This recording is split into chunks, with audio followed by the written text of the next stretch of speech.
Ben Gurion Airport's check-in counter was especially busy this morning as passengers lined up to board a flight that is set to change the course of history. The first direct flight from Tel Aviv to Abu Dhabi. נוסעים נכבדים על טיסת אל על 971 לאבו דאבי מתבקשים להתייצב בשער E1. תודה וטיסה נעימה. The flight is the first step in normalization between Israel and the UAE, after the U.S. brokered a peace deal between the two countries, setting the stage for a new Middle East. This El Al jet behind me is making aviation history by being the first Israeli airliner to fly directly from Tel Aviv to Abu Dhabi, the capital of the United Arab Emirates. Its passengers, a senior mixed delegation of US and Israeli officials, intend to make Middle East history while in Abu Dhabi by putting the finishing touches on a normalization deal between Israel and the Gulf power.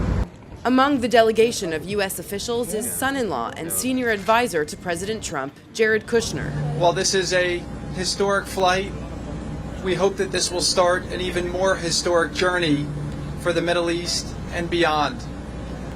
I prayed yesterday at the wall that Muslims and Arabs from throughout the world will be watching this flight, recognizing that we are all children of God and that the future does not have to be predetermined by the past.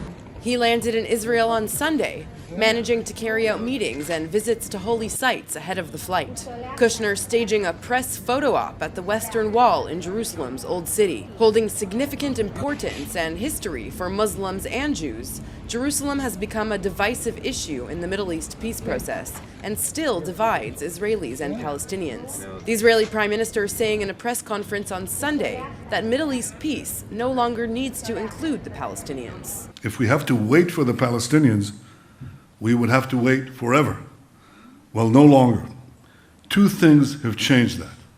The first thing is the Trump plan, and the second thing is the willingness of Arab states, supported enormously by the United States of America, to advance peace without a Palestinian veto. Whether or not Middle East peace can be achieved without the Palestinians, the new peace accord with the UAE is certainly taking off, and only time will tell which countries will follow suit. Lauren Izzo, ILTV.